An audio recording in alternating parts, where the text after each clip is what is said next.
and thank you all for your patience as everyone joins the call. We will begin in just a moment.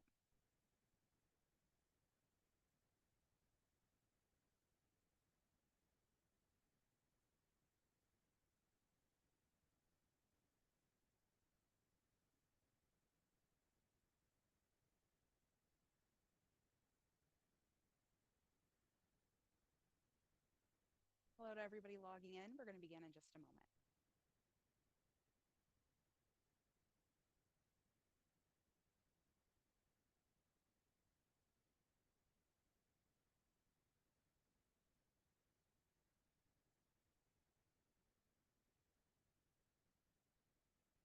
All right. Good afternoon and welcome to our Grow Native Masterclass, Advanced Green Infrastructure and Stormwater Management with Rhonda Burnett, Community Conservation Planner with the Missouri Department of Conservation, and much more.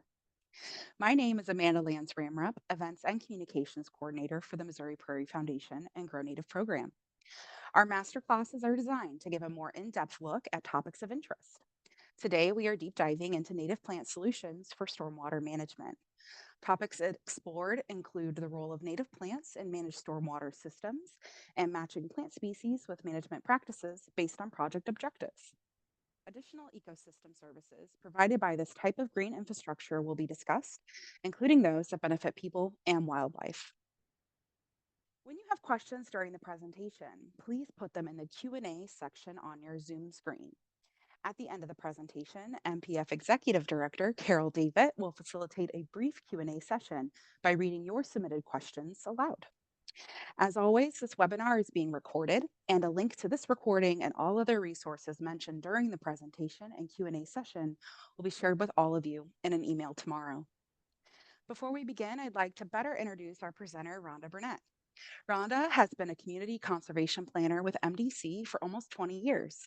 She holds a Bachelor of Landscape Architecture from Louisiana State University and a Master of Urban Environmental and Land Use Planning from the University of Kansas. Rhonda is the author of the award-winning reference manual, Conservation Planning Tools for Missouri Communities, published as a guide for urban planners in 2018. Currently, Rhonda serves on the Missouri chapter board of the American Planning Association, is a member of the American Society of Landscape Architects, and is chair of MPF's very own Grow Native Committee. Thanks for joining us, Rhonda. Now I'll turn things over to you for today's masterclass. Thank you for that introduction, Amanda.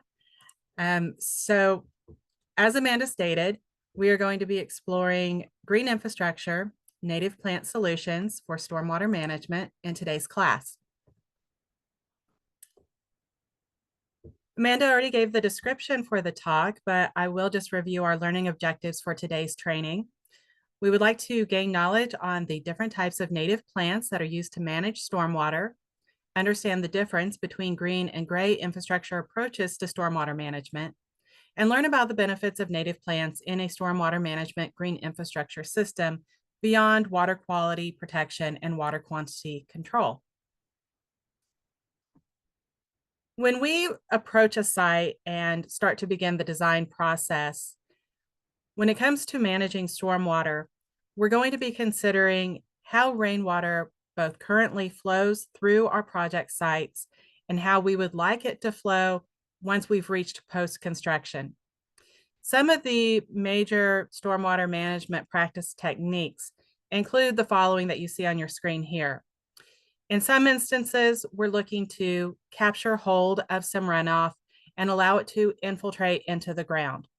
In other cases, we would like to create a filter system where we have runoff that flows through native vegetation. Typically, in these instances, we're interested in trapping suspended sediments and other pollutants out of the runoff and holding them on site instead of allowing them to flow off into our nearest surface water body. In some instances, we will be creating wetlands as we manage stormwater. And then larger basins that are constructed include detention basins and retention basins. The detention basins are going to primarily be used for downstream flood control as they hold on to water temporarily and release it at a steady rate. Retention basins are more often used for recreational purposes as they hold on to water in a permanent or semi-permanent state, and then allow for deeper water such as stormwater ponds, where you could even in some cases stock those with fishing for that type of recreational opportunity. The Grow Native program has some educational resources on their website. If you go to grownative.org and go to the Learn tab at the top of the screen, you can access a pull-down menu and find the category for Natives for Communities. This area has reference materials for municipalities that would like to better incorporate and manage native plants within their cities. One of the options under the Natives for Communities tab is a page that has resources for how to manage stormwater within our communities. On this page, you're going to find articles from past issues of the Missouri Prairie Journal, native landscape plans, and top 10 list, just to name a few. A brand new resource that will be added to the webpage by the end of the year is a new publication from the Grow Native program. It's a book that is called Native Plants for Stormwater Management Projects, Species Selection for the Lower Midwest. Grow Native contracted with authors Daniel Shaw and Rusty Schmidt, who had written a previous publication for species selection in the upper Midwest. And now we will have this new publication that will give us access to 160 native plant profiles of native plants that will perform well in our stormwater management systems. The publication will include all of the practices that you see on the screen here for various ways in which we can manage the flow of rainwater through our sites, as well as all of the associated benefits from these management practices. Another reference table that is included in the new publication organizes all of the stormwater management practices covered in the book and matches up each native plant profiled in the book with the various practices that you would typically specify that plant based on its performance. Here's an example of the plant profile pages. The plant featured here on this page is downy skullcap. The information the publication will include is going to be information on the native natural community that this native plant can be found in, a general description of the plant, its normal water level, and then its flooding or fluctuation tolerances. The graph there you see on the page is an inundation chart, and it will show you how deep water can come up on the plant, and then for a duration of days, how long that water can be that deep before we might expect that plant to no longer be able to stay on that site and be productive. So in the case of downy skullcap, we're looking at flooding tolerance of up to 2 feet or 24 inches for a duration of about 3 days before we would expect that those plants of that species might die out on our site. Other information included in the plant profiles include design considerations, tolerances, especially in an urban landscape. So we're looking at tolerances to salt, to siltration, to nutrients, and other factors. There is also included a section on wildlife use for this particular plant, as well as some planting techniques.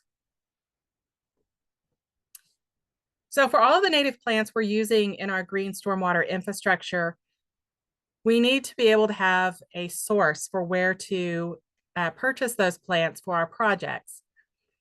The native plant industry today is diverse, it's regional, and it's relatively young, especially compared to other types of plant industries.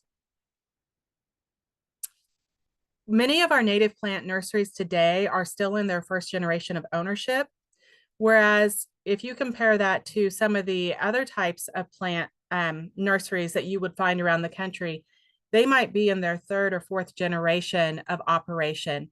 Some of those have stayed in the same families or within the same ownership, while others have not, but the infrastructure has been in place for that long. So we are in the native plant field relatively young when it comes to being able to specify native plants of our choice for our projects and then find them in a retail market where you can have them purchased for your project sites. The traditional horticultural industry today is a $60 billion industry. The native plant industry, in comparison to that, is roughly around 500 million. So it is a growing industry, but it's got a long ways to go before it's going to be comparable to the traditional horticultural industry as established today in the United States. However, we do see exponential demand for native plants. What started out as demand in the ecological or the natural resource restoration field has expanded in large part thanks to federal mandates for stormwater management and pollution prevention. But also there has been an uptick in interest in home gardening for pollinators and other wildlife. And now I think the last piece of the demand puzzle is going to be projects in the urban area that are being led by the private world, the private landowners, perhaps for commercial operations or corporate offices. But it's that last piece of the puzzle where there's demand coming for design landscapes that feature native plants, but they're not required to use native plants. I think that's that last piece of the puzzle that we're going to see when it comes to who is demanding native plants in their projects. Unfortunately, this type of view is still all too common, especially in the Midwest. And I do think that these are the types of views that we will see shifting over time. Now, what is causing this shift? Back in the 1940s, 50s, 60s, we saw the beginning of the modern environmental movement, in part due to publications, as you see here, such as Silent Spring, written by Rachel Carson, or the Sand County Almanac, written by Aldo Leopold, who really promoted a land ethic.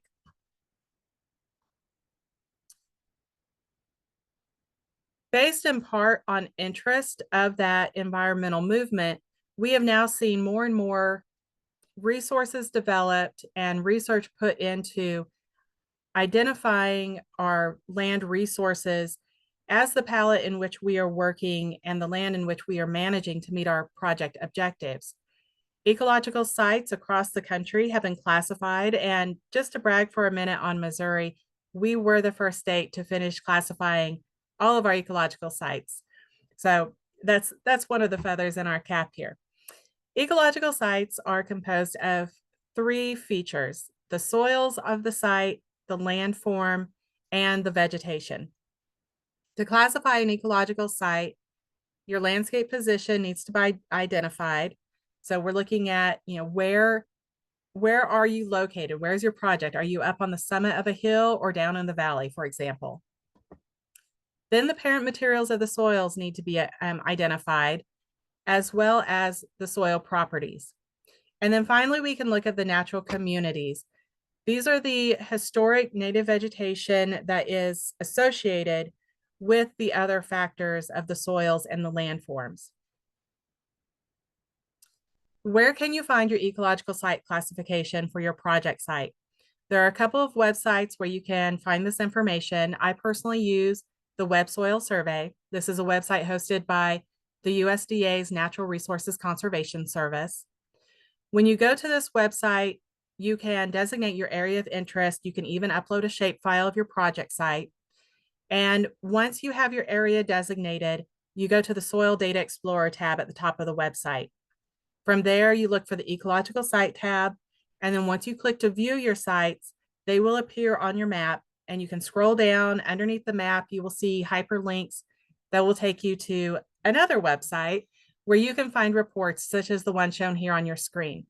These reports contain information about the soils of your project site, its landform, that historic native vegetation associated with its natural communities.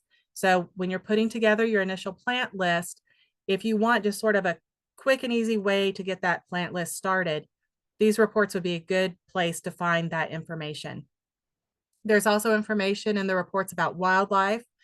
And then of interest perhaps to land managers, there are these matrices known as state transition models. State 1 is the reference state. That is the pre-development land cover of a site. Each other box in that model shows a different type of land cover the site may have transitioned to over time. You'll see there are arrows going from one box to the other. If an arrow is labeled with a T, that stands for transition, and the table at the bottom of the page will show a land manager step by step what they need to do to transition a site from one type of land cover to another, as shown in the model. If an arrow is labeled with an R, that stands for restoration, and it means that it's possible to restore the site back to its reference state. Now, in some cases, a site has been transitioned so far away from its pre-development state that you can't restore it, but that doesn't mean that you can't recreate a natural community on a site if that's part of your project goals. Now, we do have some drivers for change in how we are managing land today.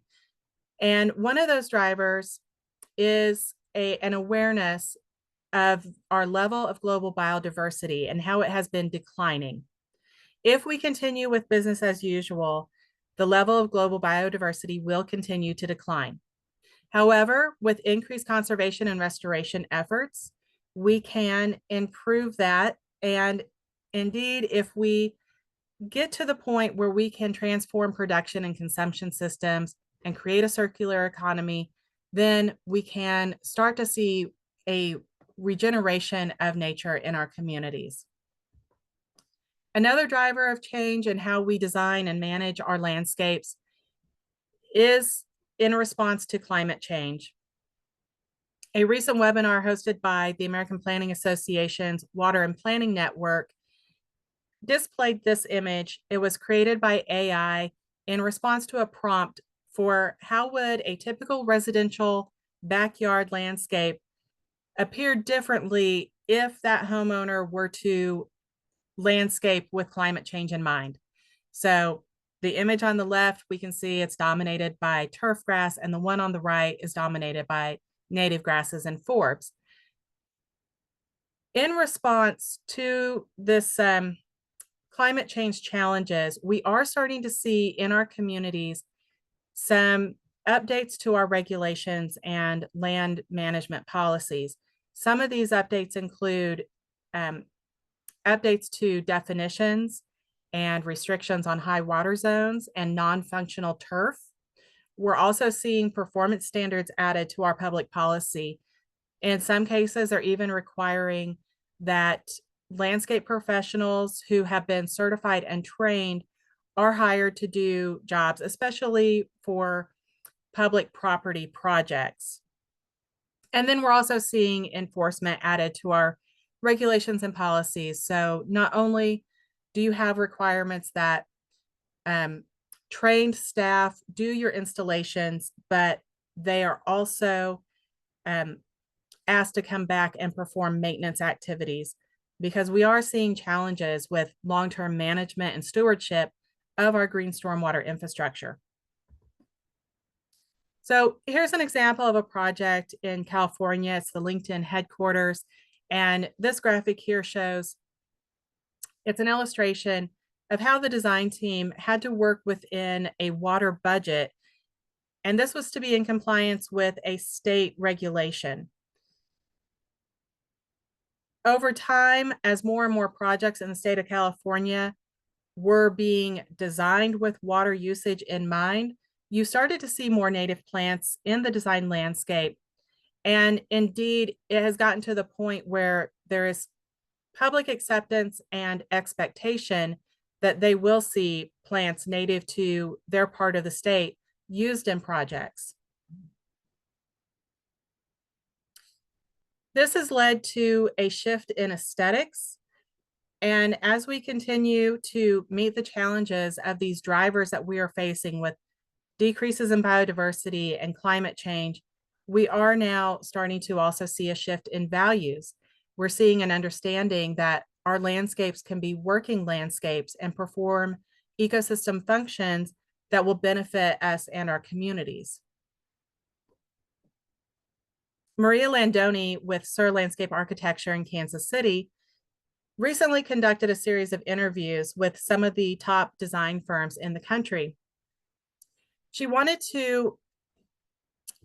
curious about what their motivations for using native plants are. So she reached out to some designers that have projects that feature native plants, and she asked them a series of questions and had conversations about their motivations.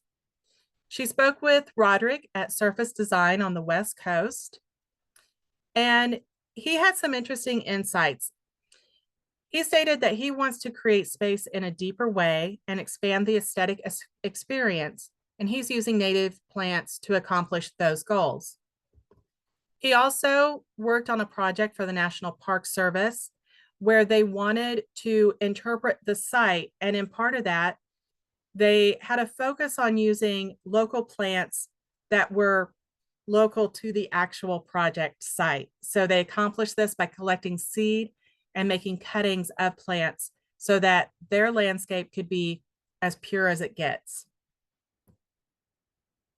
Maria also spoke to Shannon at GGN in the Pacific Northwest. Shannon had the opportunity to work on the Lurie Garden in Chicago, Illinois. And she said part of the motivations behind the design for this particular garden was that they had a goal of using 100% of native plants, and they wanted their design to be unapologetically artistic. So this is where we're starting to see that shift. And why are we specifying native plants? Are they to meet stormwater regulations because of the Clean Water Act? Are they to create an ecologically functional landscape and provide wildlife habitat? Or as designers, can we say we'll have multiple objectives for this project, including artistic expression? And then another one of her projects was a residential project in which the homeowner frequently had guests over, and the homeowner expressed that their favorite thing was to respond to compliments of their garden by saying, "Oh, thank you. It's all native." So how are we going to accomplish using more native plants in our designs? Landscape architects need to start having conversations with native plant producers. Maria provided these photographs to me. She has started to go around and visit with native plant and seed producers and visit their nurseries to learn more about their operations. There's also a recognition from the native plant producers that they need to make sure that they provide information on lead times for getting a plant from seed collection to a finished product that they can sell to a project. In some cases, that can happen in a matter of days. In other cases, it might take years. So as you're working on a project and you're compiling your plant list, start having those conversations with the growers. Give them the heads up that, hey, in 2 years, we're going to be ready to install this project, and we're going to need 10,000 of this kind of sedge. They're going to need a little time to be able to meet such a large order, but they're more than happy to work with you and do contract growing, or just in a lot of cases, and this has been my experience, I'll call them up and I'll say, hey, here's my initial plant list. My project is going to be planted next spring. And the response is not a problem. We'll definitely be able to supply that amount of those plants. You don't even have to special order it. We're on it. So, but it's good to have those talks. It's also good to start as designers understanding how genetic diversity can affect the performance of plants. These two plugs you see side by side in this tray are both plugs of Carex pennsylvanica, so Pennsylvania sedge. The seeds for each of these plugs was on the left side and the right side were gathered in different ecoregions of the country. And as you can see, even though it's the same species, they have different growth forms, at least in this stage of their growth.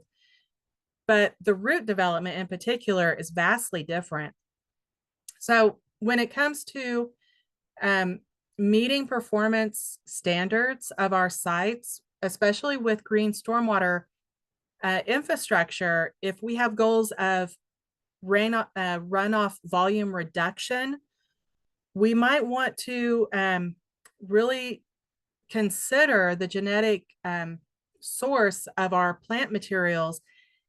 A more robust root system, even upon initial planting, is going to start creating those air pockets in the soil and allow for more infiltration of water than a plant that's maybe going to need a few months longer to start getting established. There also may be considerations if your project is going for a green certification and you need to provide meet certain requirements of that certification program.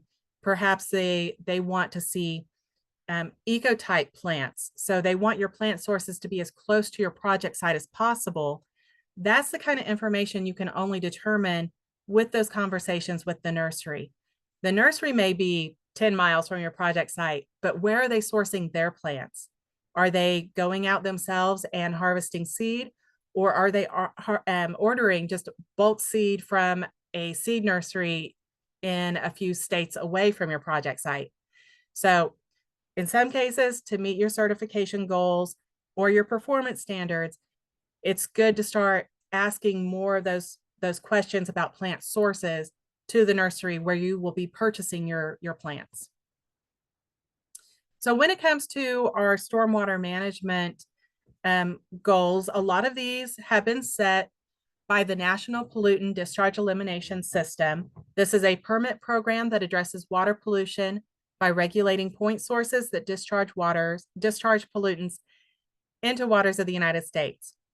This program was created in 1972 by the Clean Water Act, and it is administered by the EPA, although in many states that the administrative duties are delegated to a state government agency. In Missouri, it is our Missouri Department of Natural Resources that does this work.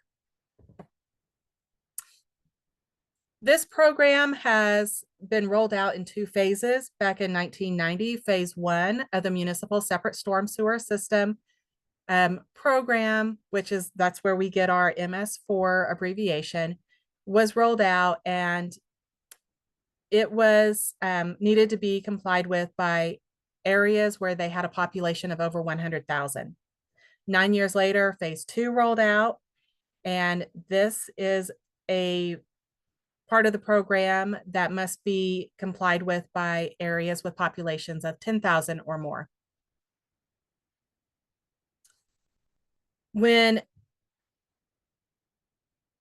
project or land managers who focus on natural resources start to get into project work that focuses on stormwater management, sometimes there's a little disconnect as to why. They could understand, if you are managing an area for wildlife, you can understand wanting to specify the types of native plants needed by that wildlife for food or shelter. But why would you be interested in managing that site also for stormwater? I think this particular description that can be found on the EPA website really explains that well. It says that population growth and the development of urban areas are major contributors to the amount of pollutants in runoff, as well as the volume and rate of runoff from impervious surfaces. Together, they can cause changes in hydrology and water quality that result in habitat modification and loss, increased flooding, decreased aquatic biodiversity, and increase sedimentation and erosion. But the benefits of effective stormwater runoff management can include protection of wetlands and aquatic ecosystems, and so on. Now, phase 2 does have 6 minimum control measures that communities with stormwater permits must stay in compliance with. These include public education and outreach. This is a requirement that really provides benefits for more than just a single community, because we start to see all sorts of resources developed, such as this landscape guide you see on the screen here. It was written for stormwater best management practice design in the St. Louis area, but of course is applicable outside of that one city. Another resource that has been developed is one that focuses on rainwater harvesting methods. This was written specifically for Southwest Missouri by the Watershed Committee of the Ozarks. Other control measures that are required for phase 2 communities include public involvement and participation, illicit discharge detection and elimination. Both control measures during construction and post-construction, and then some stormwater pollution prevention, good housekeeping. This is an area that you're going to see emphasis placed on your fleet management and your material storage, for example. When it comes to post-construction management of our green stormwater infrastructure, the proper maintenance is key, and that is the area that we are still trying to get a good handle on in our communities.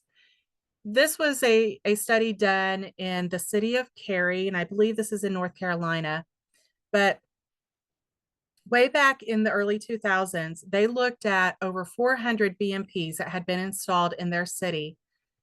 The city inspector, who was a registered landscape architect, failed 95% of those BMPs, of those practices, because of 3 major concerns. There were issues with erosion and clogging, there were issues with trash and rubbish, and issues with unwanted trees and vegetation volunteering up into these green infrastructure beds. So what are we going to do about maintenance? Maintenance, stewardship, management, these are all post-construction activities that vary slightly from each other. When it comes to green infrastructure, we typically say that that infrastructure is being maintained. If an area was established primarily for wildlife habitat, we might say that we are managing that area.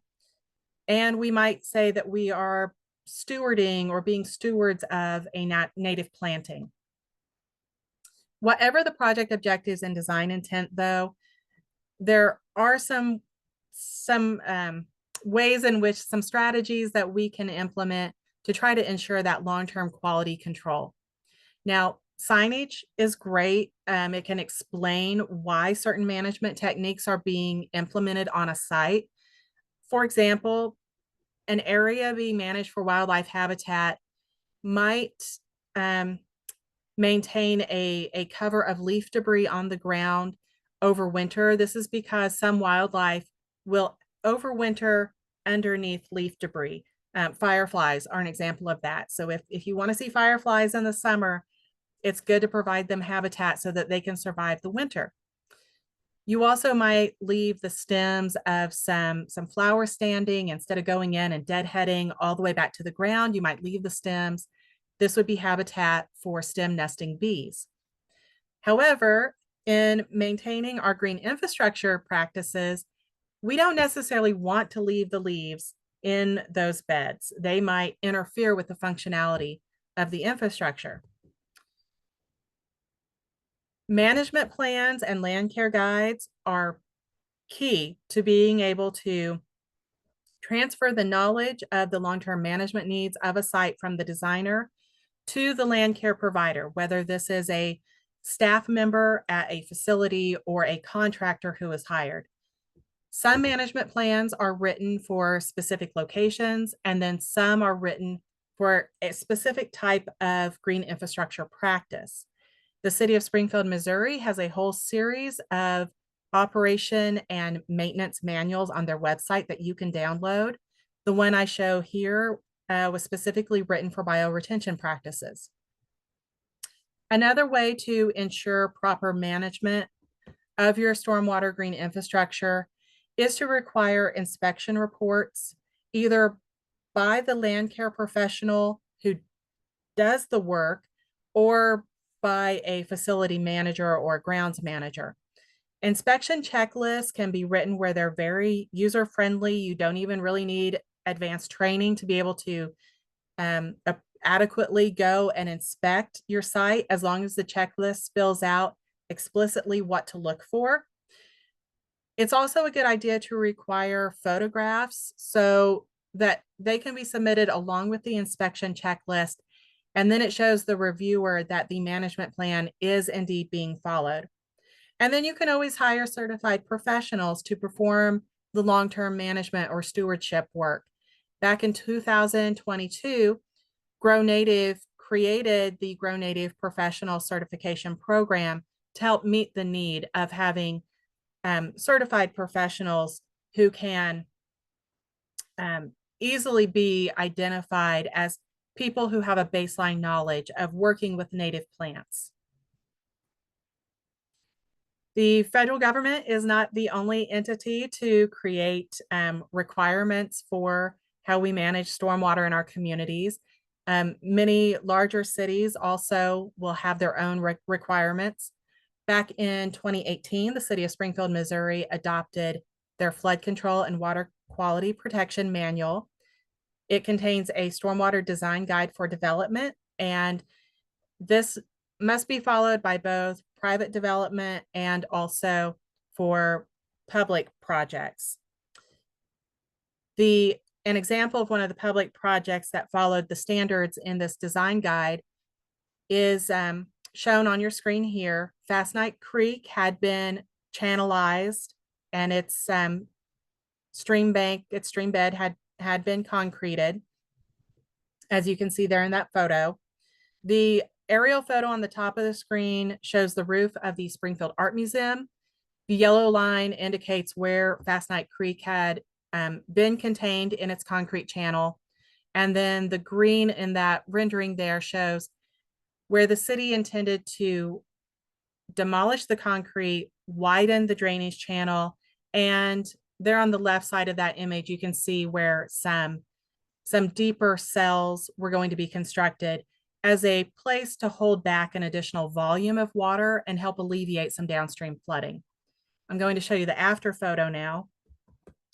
Here we're standing, the picture is being taken by those constructed deeper pools, and we're looking up at the backside of the art museum.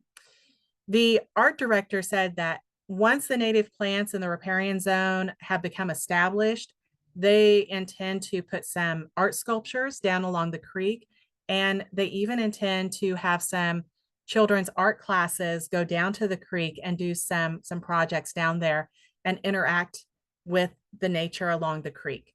I can't imagine taking students to that concrete channel to do art projects, but here I can see it.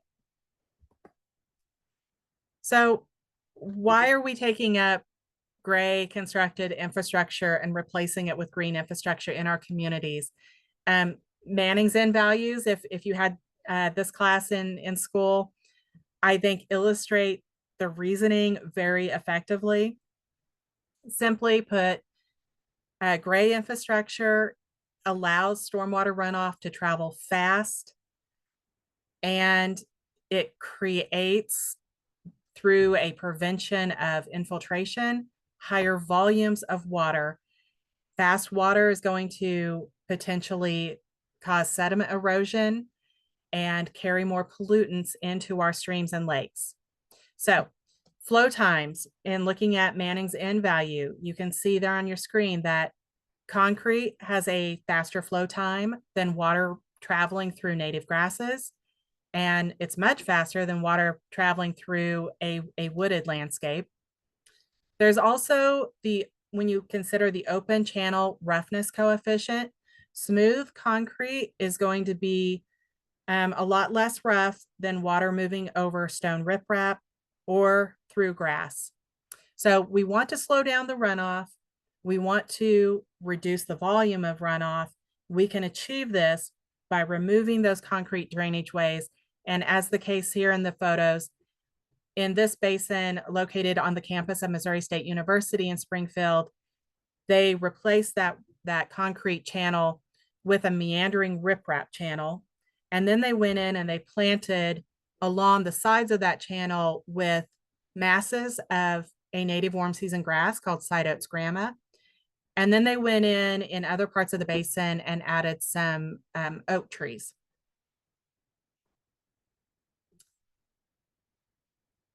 When we design with green stormwater infrastructure, we are still being mindful of health, safety, and welfare issues.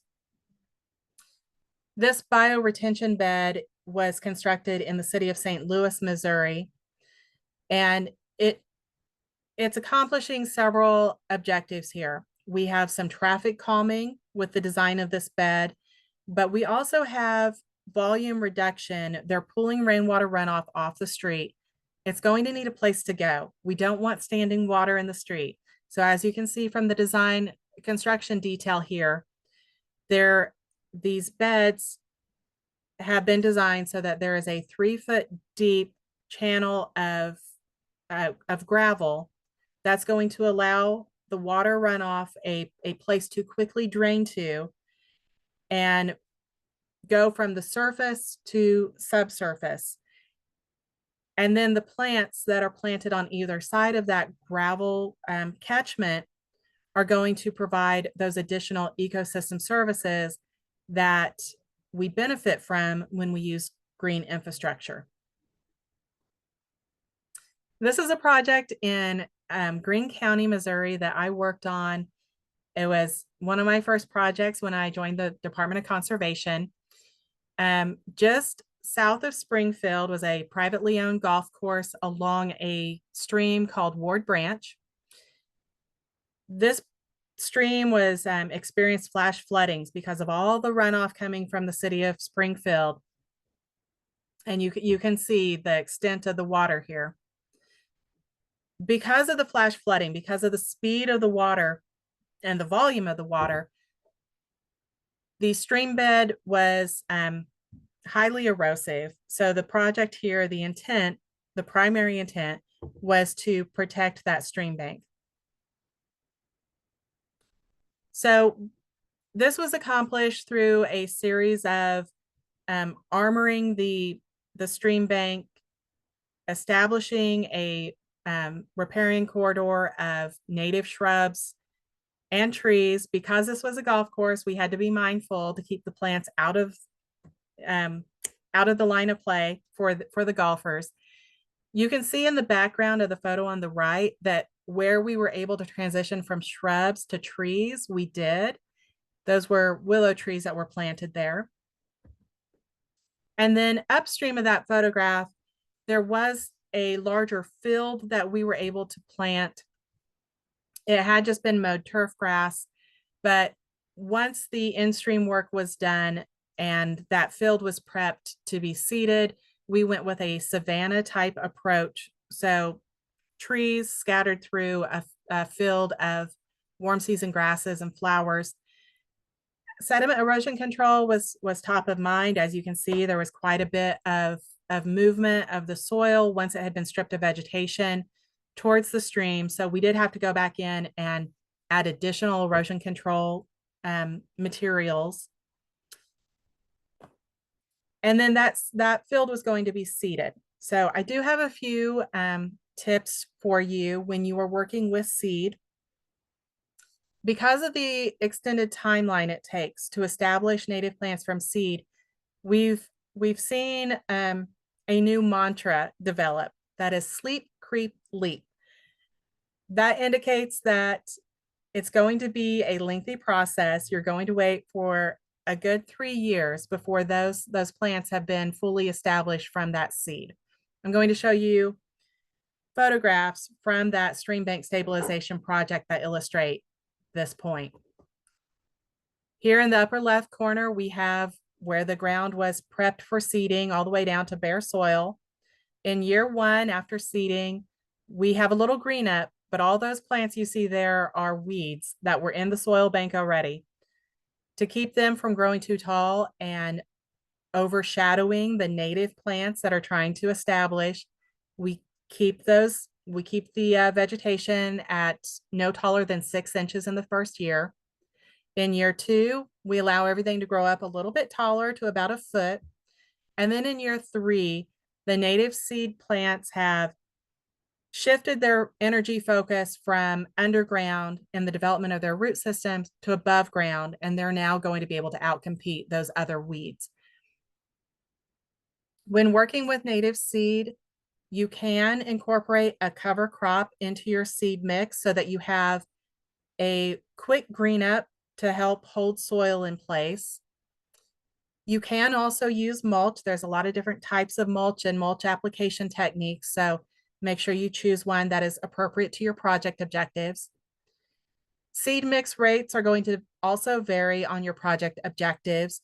For stormwater infrastructure projects, you're probably wanting to create a system where the plants are going to help filter runoff, filter pollutants out of runoff. So you might go up to a mix that is 10 pounds of seed for every acre being seeded. That is what we went with in this project, and it gave us a really thick stand of vegetation. If your project is going to focus on habitat management for wildlife, you might go down to about 5 pounds per acre. That will give you a result where you still have some areas of bare ground that would be needed for wildlife to move through those fields. When you order seed, there are a couple different ways you can order from nurseries. You can either order by the weight of the seed in your mix or by the number of seeds. Nurseries probably have a preference on how you order, so I would recommend you call them and you ask them what their preference is before you do all the calculations to figure out either how much weight or how many numbers of seed you need for your project. And then carrying agents, if you're going to broadcast a site, which many smaller sites would just be either hand broadcasted or broadcasted with a mechanical way, you're probably going to want to mix in a heavier carrying agent, such as sand, sawdust, or kitty litter with your seed. And it's just because the seed is so light that unless there's something heavier mixed in with it, you might not get an even distribution if you're going to broadcast it. Container plants are going to establish a little bit faster on your project site. The photo here are from beds that were planted with plugs and small 4-inch containers in front of the Laura Ingalls Wilder Museum in Mansfield, Missouri.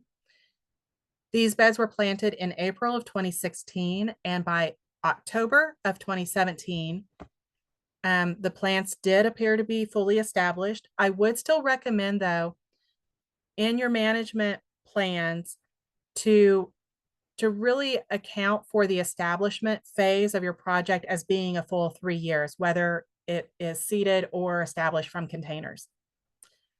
I do want to say online plant spacing calculators are very helpful. I use them myself so that I don't over order too many container plants, because that can be easy to do if you get your spacing wrong when you do your calculations. And then when working with young plants, if there's a concern that they might be damaged after they are planted, either from the elements or from wildlife, there are materials that will protect those plants once they have been installed. In the photo here at the bottom, you can see a trunk wrap that was put around this tree seedling. That tree was planted in a wetland system in Greene County, and we did know that there was an active beaver population in this wetland complex. So we wanted to give those trees a little added protection from the local wildlife. Now, because of the root structures for trees, they tend to grow in a horizontal fashion in a relatively thin layer of soil. It's critically important that we give trees adequate soil volume. Incorporating trees into our green stormwater infrastructure is a wonderful way to accomplish this.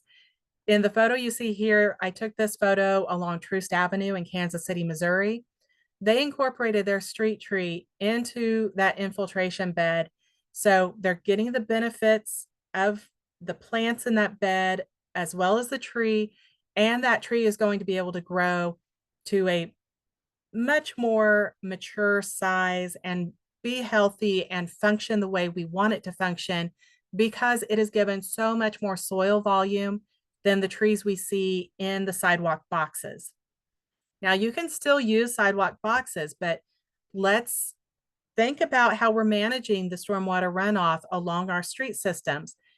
If you put a street tree in a box along a road, we now have access to materials such as structural soil, and we have ways to direct runoff in a subsurface fashion that we can direct that street runoff directly to the tree roots growing in the structural soil that creates air pockets that allow for room for the runoff, and they allow room for the tree roots. So you're not going to see the buckling of the sidewalk like you would before in systems that did not use a structural soil underneath the pavement. We have access to programs now that tell us exactly what the benefits of those trees in our stormwater green infrastructure, what benefits they are providing us. This was a screenshot I took so long ago from version 6 of the iTree design software that if you look on the left side of the screen, you can see that my future year there was 2019. So this is an old screenshot, but I can only imagine how much better these types of programs are today than they were back then. But if you are going for a green certification in your project, you may need to provide information about stormwater benefits that your plants are providing, and programs like iTree are a good source for that information. When working with aquatic plants, there are a few tips that I would like to share with you. Because aquatic plants are used in and near water resources, it is critically important that we do not allow them to be vectors for spreading invasive pests. It's so important even that if you go to the U.S. Fish and Wildlife Service's website, you can find templates and training for how to write plans called hazard analysis and critical control point plans. These plans prevent the spread of aquatic, invasive, and non-target species through strict protocols on plant sources, quarantines, and planting practices. Now, if you're surprised that I said quarantine, I was too when I first learned about this, but when you purchase aquatic plants from a nursery, try to find out where their sources of their plants are, but a best practice is to quarantine those plants, and this may be for 60 to 90 days. The boxes you see there on the screen on the right, those are the same types of plant boxes that a nursery would grow aquatic plants in, but you can also quarantine plants in those same types of beds, or even big, large plastic tubs. But you quarantine them so you can inspect them and confirm that there are no invasive pests that are acting as they're not being hitchhikers on your aquatic plants before you install them on your project site. Aquatic plants can be placed along shorelines, along streams, and even in floating wetland treatments. The photo you see here is a wetland treatment that was designed by staff at the Missouri Department of Conservation. The intent was to create a floating wetland that was plastic free because these wetlands were going to be placed in a lake that's part of the drinking water supply chain for Springfield, Missouri, and they didn't want to introduce any microplastics into this lake. So these particular floating wetland treatments are constructed out of aluminum and recycled foam glass. The plants here are going to help improve the water quality of the lake and create some additional habitat, both for the aquatic wildlife as well as terrestrial wildlife that might visit the top side of those treatment platforms. So when we talk about cleaning the water quality, what are we cleaning? We're cleaning pollutants out of the water. Ideally, we would take the pollutants out of the runoff before that runoff reaches our streams and lakes, but that doesn't always happen. How do you know what pollutants are in your runoff? If you know you have an impaired waterway and you can figure out the cause of its impairment, you have the opportunity to go back to the source of that impairment and try to correct it there. Or more often, we are simply treating through these various stormwater practices on our project sites. We're simply treating on our project sites. And when that water flows downstream, it's going to go through additional treatment practices until it does reach that surface water body. But how can we find out what pollutants are in the water that we might be helping to treat? There is something called an impaired waters list. This is set up by the Clean Water Act, Section 303D.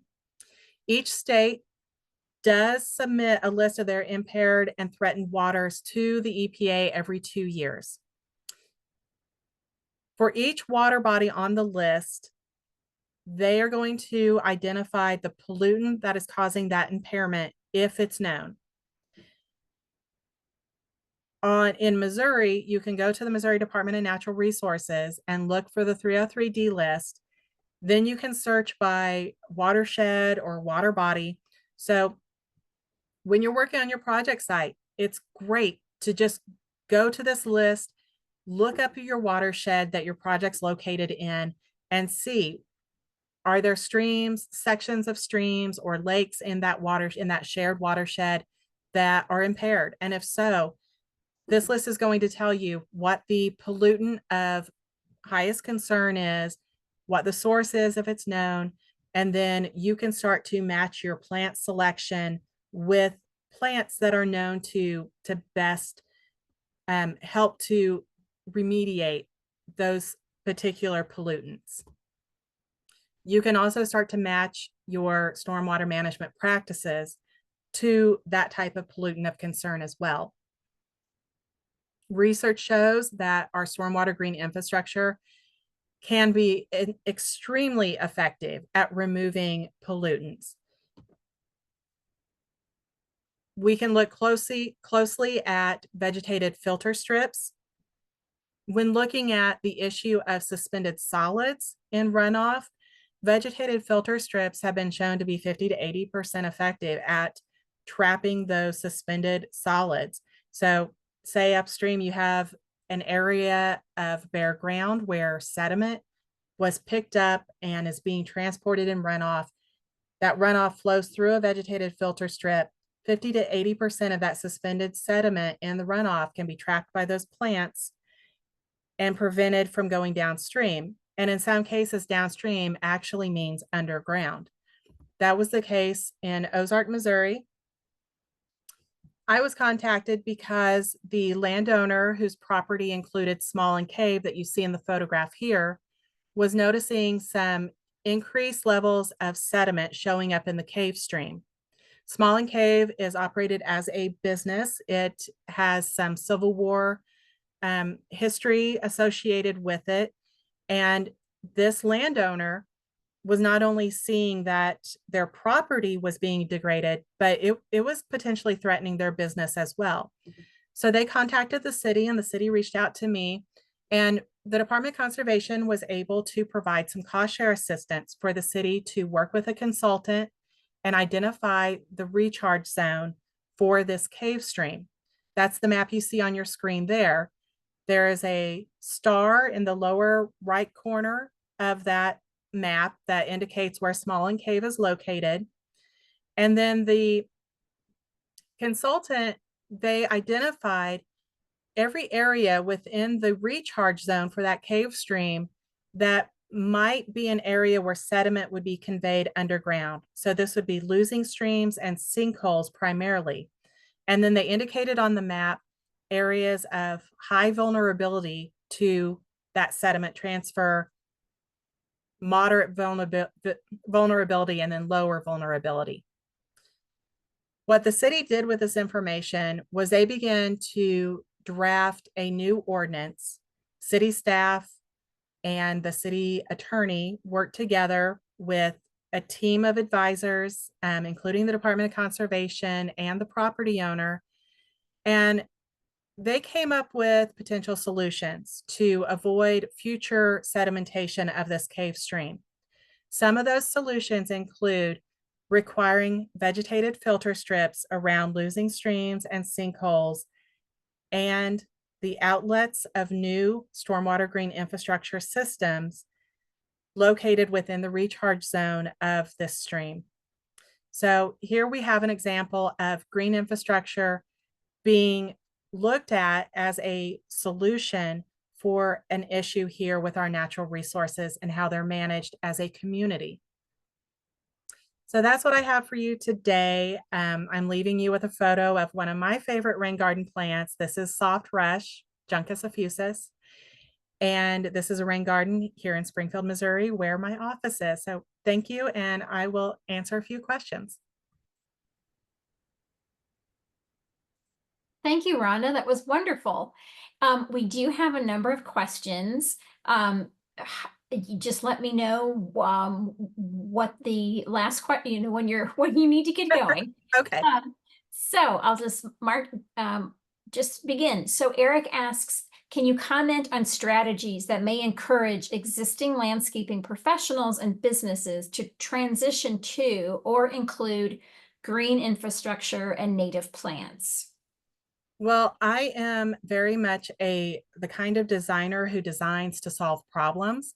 So I always start out a conversation with a landowner or a property manager with, tell me about your problem areas. And then I will try to provide a conservation or a natural resource solution to that problem.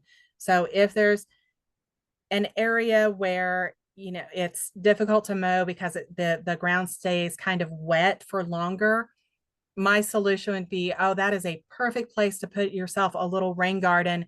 You don't even have to excavate anything. Just add some native plants there and then start mowing around that area, and you will have the ecosystem benefits of those native plants while you solved your problem of land management. So that's how I approach it. I try to talk people into implementing these types of practices by telling them that they will solve all of their problems. Thank you. If I could add too, Rhonda, I would say to Eric too, really that's one of the major goals of the Grow Native program. Everything that we do is to increase demand, consumer demand for native plant products and services, including native landscaping services, and promoting the beauty and purposefulness of native plants so that more people want to landscape with them. The more that people see native landscaping, that also just helps create demand. And so when those in the green industry, the landscaping industry, see that demand, they will respond. I mean, and they are responding because we do see growth in that area. Even as Rhonda said, it's the native landscaping movement, it is growing by leaps and bounds, although it is still a fairly small sector of the industry. It is growing. And so things that cities like yours, Eric, are doing to showcase native plants, all of that helps to drive demand.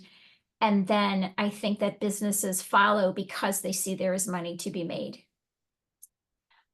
Next question is, can the Clean Water Act be altered or negated by the incoming federal administration, or really any administration? And if I could just say, Rhonda, I mean, yes, I mean, there are acts that are changed and amended all the time. And so I just wanted to add that, but Rhonda, go for it. Yes, I would unfortunately agree with you, Carol. I think that in a lot of cases, we see these projects installed because they have been mandated, and smaller communities, especially, that may not feel that they have really the resources to start better managing their stormwater, but they're required to, so they make it happen.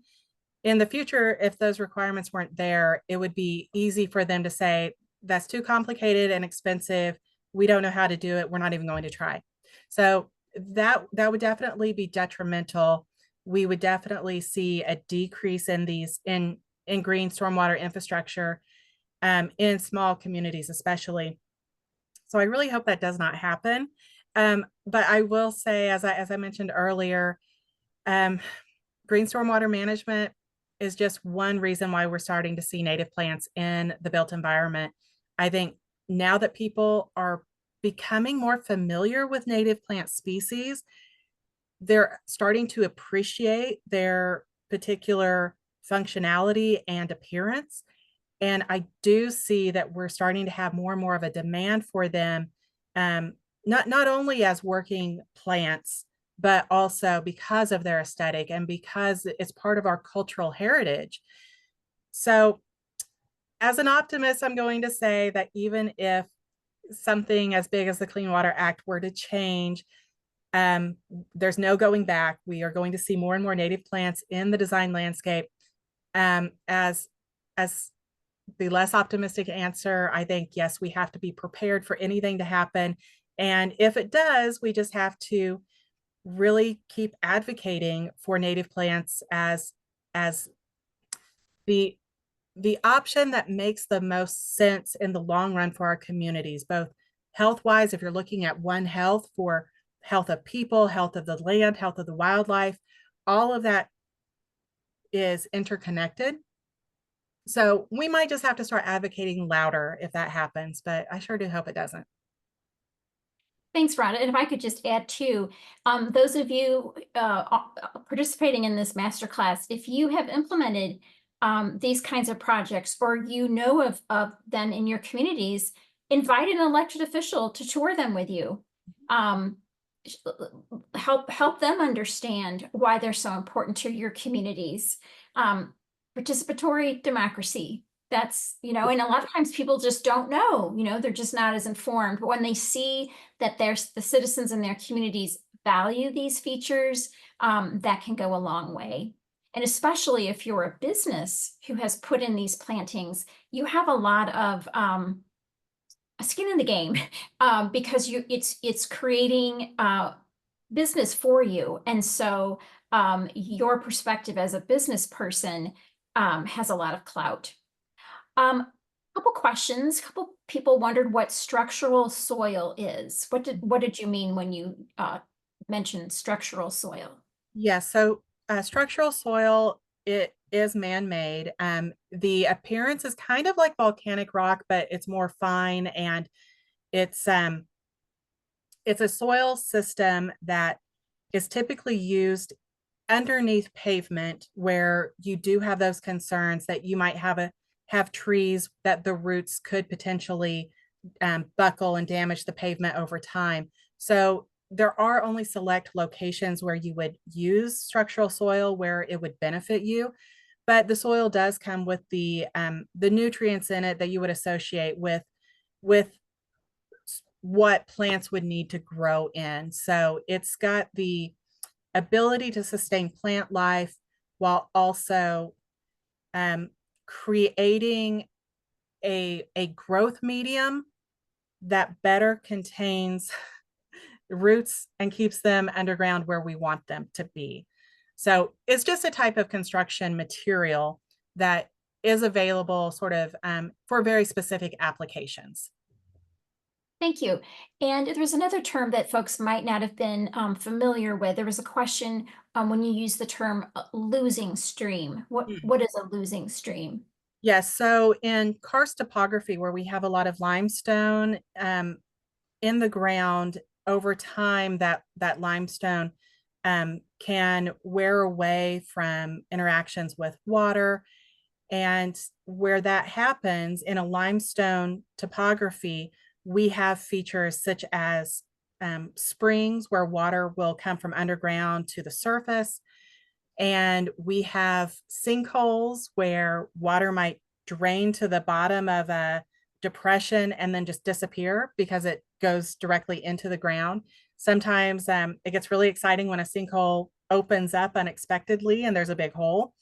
Um, that that can be quite concerning, actually.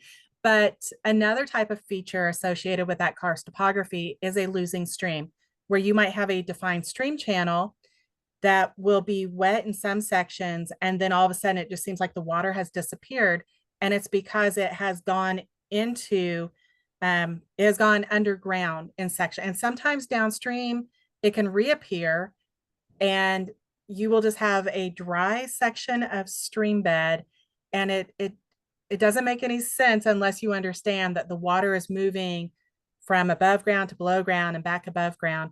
But anytime we have a stream where the water doesn't flow year round, it's perennial, you can call that a losing stream. But it's because of that interaction with voids under the ground.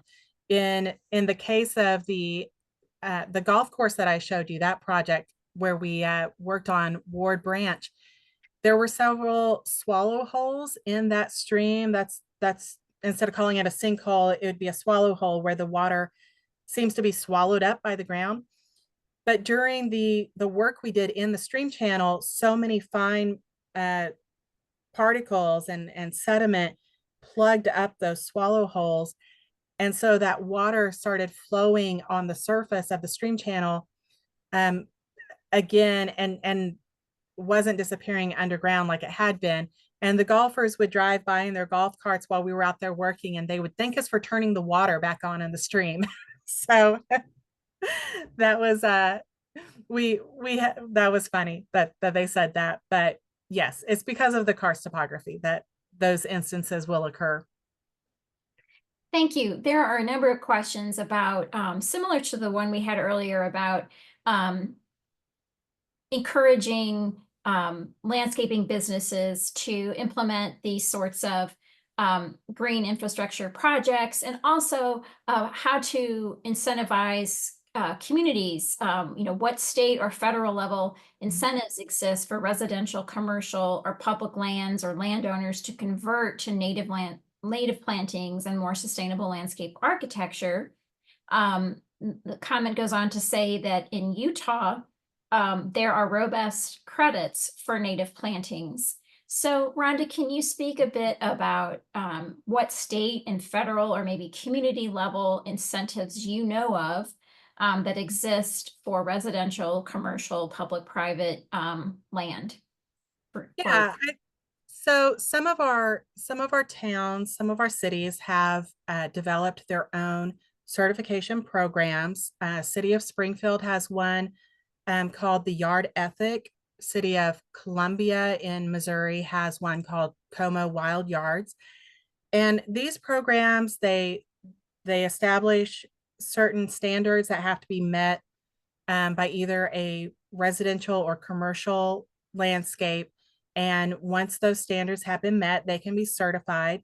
And it's a good way to promote the benefit of native plant landscaping and green stormwater infrastructure practices.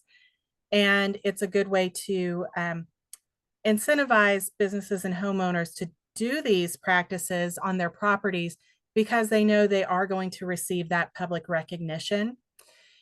There are also nonprofit groups who have similar certification programs.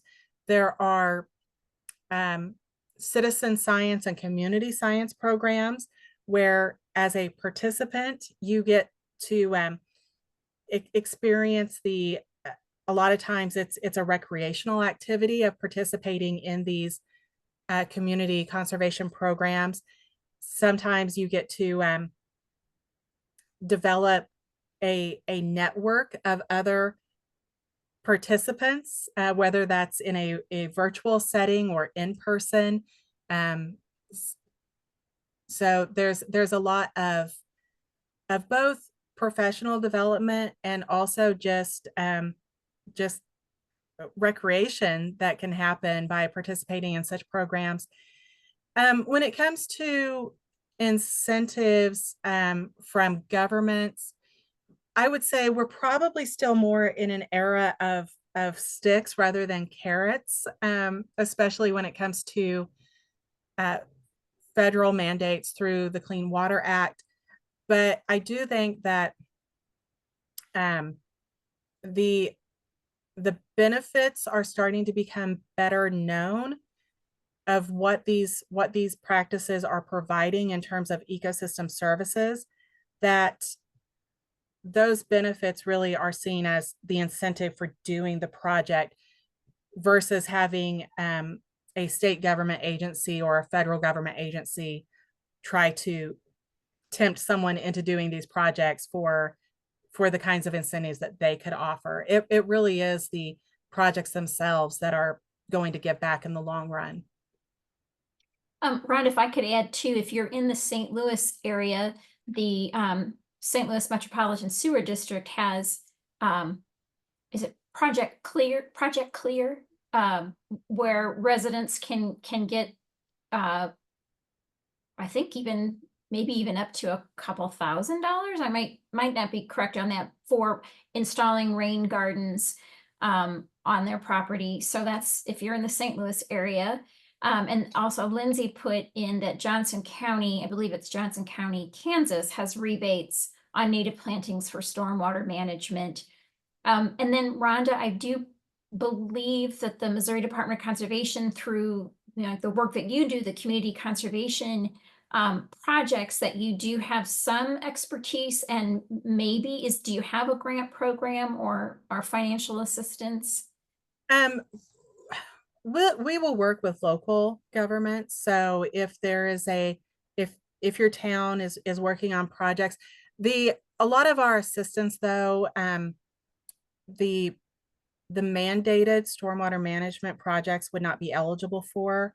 These would be supplemental projects. But yes, if your community is interested in adding more native plants to your community, and even receiving some training for city staff on land care practices for being good stewards of native plantings, then that is something that you can certainly reach out to the Department of Conservation to discuss opportunities for some assistance there.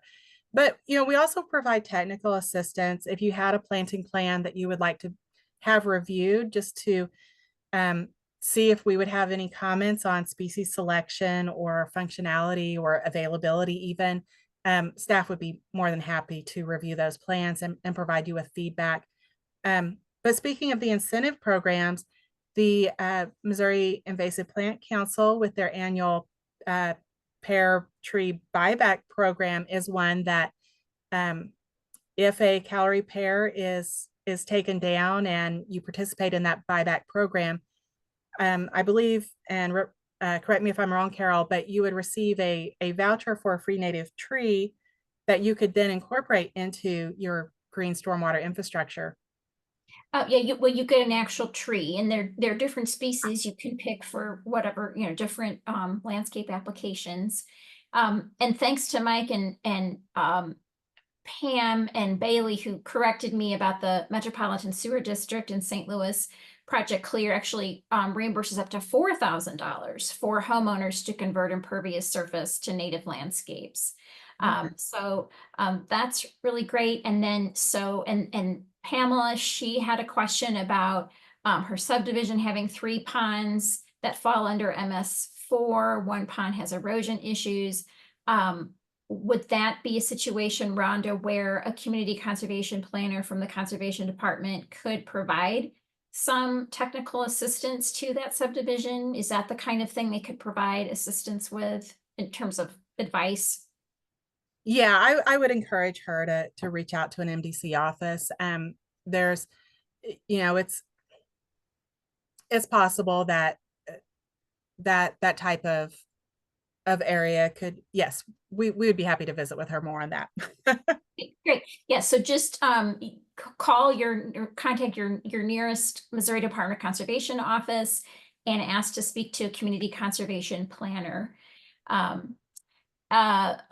Mike in the chat also put that there can be large scale projects that award up to $180,000 per acre for rain capture projects, but it's a reimbursable project, so you'd have to find the funding up front. Rebecca asks about, what's the most effective way to convince city leadership to incorporate these practices in city infrastructure? She'd like to get the ball rolling in her small town. And if I may, Rhonda, I wanted to let Rebecca know, and we can put this in the email that goes out tomorrow, but the Grow Native program has a native landscaping toolkit for municipal professionals. And it's a packaged array of resources that's on our website. And the first one is called Making the Case, and it has resources and information about how to make the case to city officials. So it's something that citizens can use, or staff in a city who want to do this can use to help encourage and grow support in their communities for using native landscaping to address these kinds of challenges. But Rhonda, please Yeah, continue. I would say, become involved in the community planning processes. Even smaller towns might have a comprehensive plan that would be updated, so you could volunteer your time to go to an public input meeting and express your interest in native plants in that context. If there are any special projects where a focus group might be formed, you could participate in those. You can volunteer if your community has a tree board or an environmental advisory board. You could volunteer to be on one of those boards. But some of our smaller communities don't quite have that level of public participation available. In those cases, I would reach out directly to the directors of various departments that manage public land initially. So if you have a parks department, I would request a meeting with the parks director and just talk about, let them know you would really like to see more native plants in the park system. If you have a library district, you could meet with the director of that district. You could go to a school board meeting and express that you would like to see more native plants on school properties. But you have to, where possible, participate in those public planning input opportunities. Where possible, you have to volunteer to be on those committees or the boards, or you have to express your wishes to people in positions of authority that are able to make those decisions. So the department heads, for example, the directors of departments.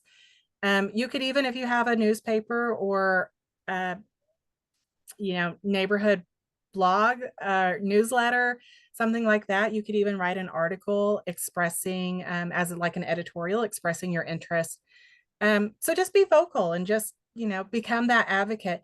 When we go in and work with smaller communities, the first thing we want to do is find the local champions, the conservation champions. Those are the people who will help us advocate for conservation practices, and they're not afraid to speak out loud, but they're also kind of a catalyst in their communities. So if you want to meet at the coffee shop and have an informal meeting, they're the people who can call everyone up and say, hey, you're invited, come, please join us. Thanks, Rhonda. Anna also put in that there's also a cost share program in St. Louis through the Deer Creek Watershed Alliance. So folks may want to check that out as well. And I'm not sure how much more time you have, Rhonda. We do have a few other questions. Yeah, I see we still have quite a few people with us, so let's keep going. Okay. Some questions specific to some of the practices.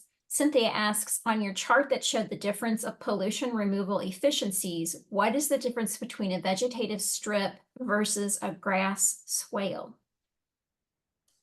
Okay, so a swell is going to be more like a ditch, like a channel that's going to transport water in a more contained linear fashion from point A to point B.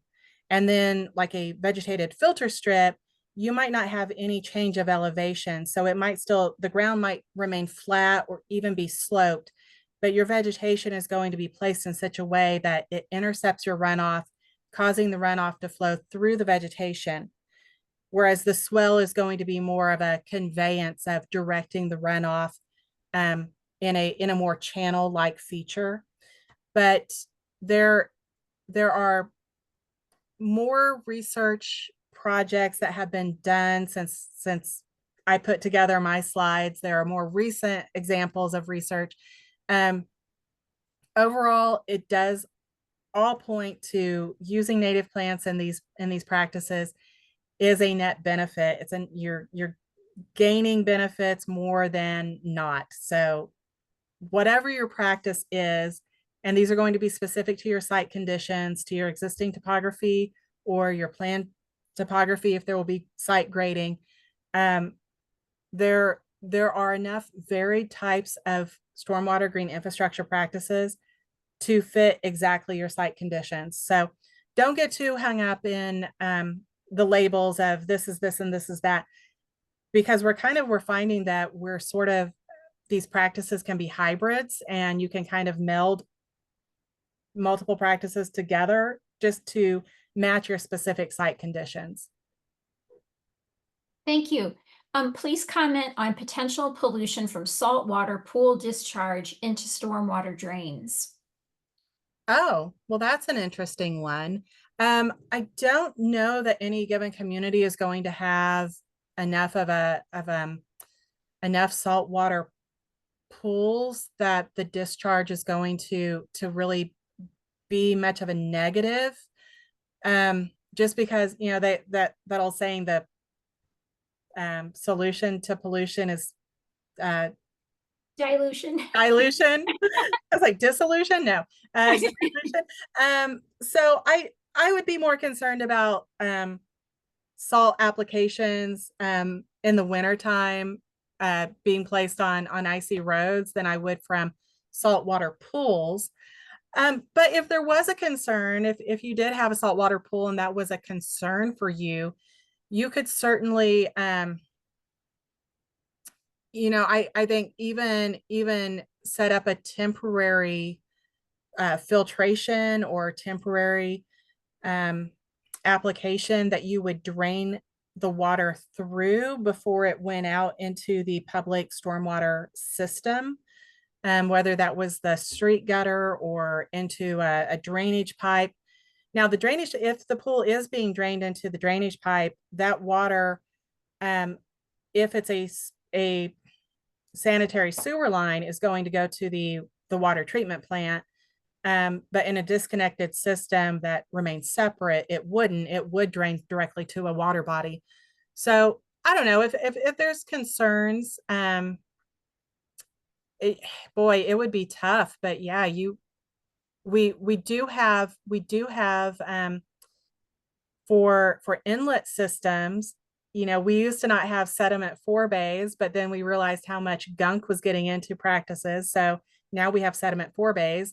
I think the same could be true with the outlet part of a system. If you were concerned about pollutants in the water body that was being drained, you could come up with a system to intercept that water before it enters into a pipe.